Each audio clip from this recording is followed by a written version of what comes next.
we saw that adding thyroid very significant in its impact on treating some people that have very hard to treat depressions. And so this is how thyroid is regulated. These hormones, like other things like body temperature and electrolytes and all kinds of stuff, are tightly regulated. And there are sensors in the brain. You get a little off whack, it'll make an adjustment to get back to homeostasis.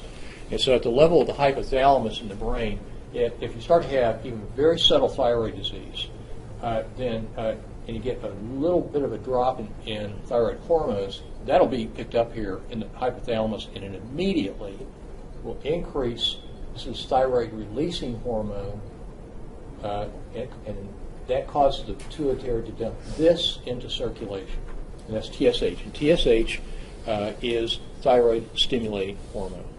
Now, the reason I'm focusing on this seems to be the culprit with some people that have depression. It's not the thyroid hormone per se, but it's TSH. I'll come back to that in just a minute. So, most thyroid disease is an autoimmune disease, and you can have hyperthyroid. Okay, it can cause agitation and anxiety, but most commonly it can cause depression, hypothyroid. Okay. And so most of the thyroid diseases are autoimmune diseases where the body's immune system is attacking the thyroid gland. Much more rarely is cancer of the thyroid. Okay. But it can start off very, very subtly. And so you start getting slight decrease in T3 and T4, but because it is immediately recognized and you crank up levels of TSH, it drives the thyroid to make more thyroid hormone, and you have T3 and T4 levels go back up to normal. 20 years ago, they only would measure T3 and T4, and you'd get a lot of people that had this kind of thyroid disease that, well, your T3 and T4 are okay, but their TSH was not. 10% of people that have depression is caused by thyroid disease. And this is a big deal, okay, because it represents a huge number of people that come to see us. And when people have this, especially when they have grade 2, which is a more subtle version, these people don't have a clue that they've got a medical illness. And they'll come in and say, why are you depressed? Well, I got this really bad job, I'm getting burned out, or people will offer up very reasonable explanations for why they might get depressed.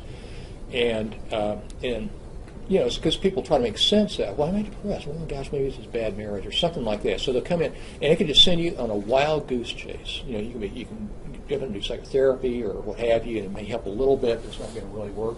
So this is there really are 2 laboratory tests that really should be routinely given to every person who has severe depression. And one of them is a complete blood count, okay, because anemia is a relatively common cause for people having fatigue. And fatigue can be a symptom of depression, and when people are fatigued, they don't do things that they normally do, and their life starts feeling crummy, and you can get some depressive stuff going on. So that's very inexpensive test to run.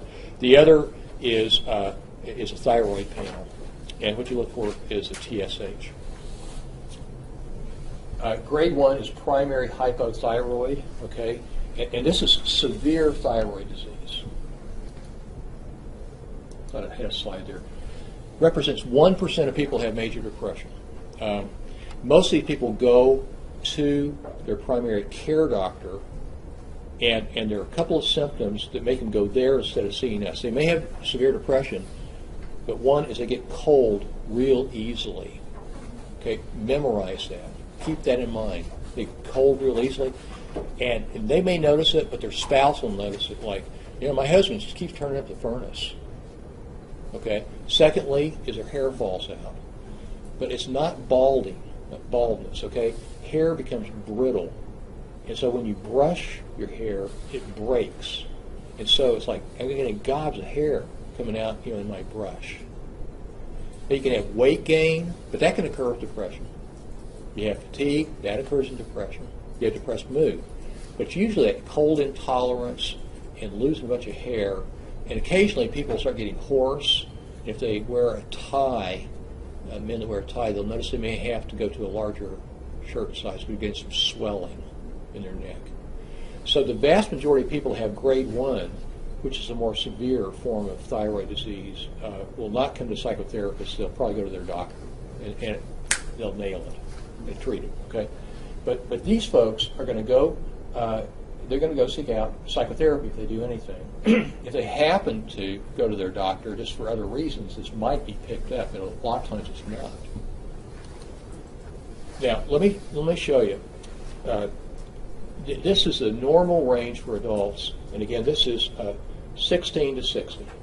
Okay, and there are certain variables that may confound this, like being pregnant and that sort of thing. But for the vast majority of people, this is a normal TSH levels. Now remember, if you increase TSH, okay, if you increase TSH, it stimulates the thyroid gland to make more thyroid hormone. Okay, so this is a normal range. Now there are people who go and they get a TSH and it's in the normal range, okay, and they come to you and you say, have you had a physical exam? Yeah, I have.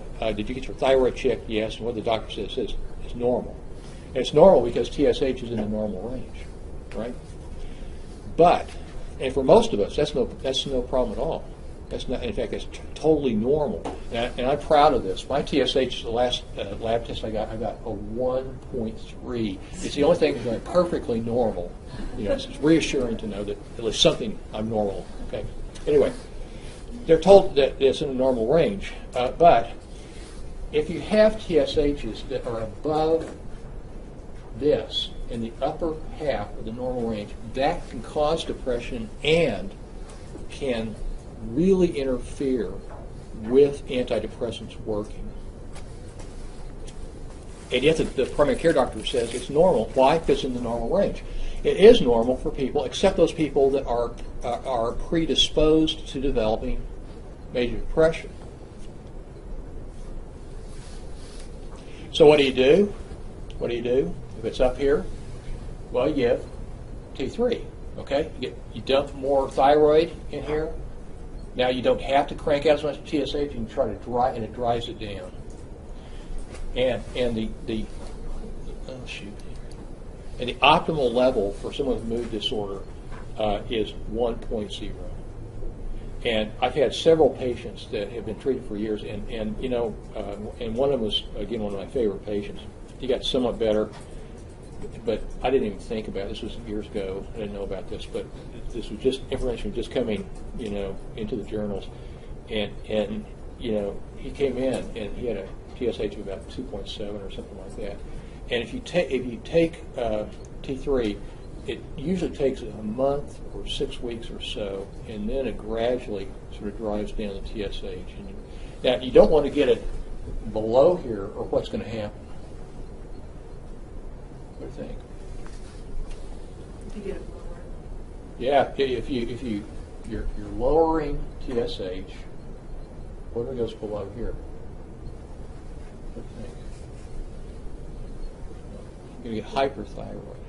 And people are going to get jittery. They're going to start losing weight. They're going to feel agitated. Okay, so if people have hyperthyroid, then their TSH is going to be extraordinarily low. If they have hypo, it's going to be very high.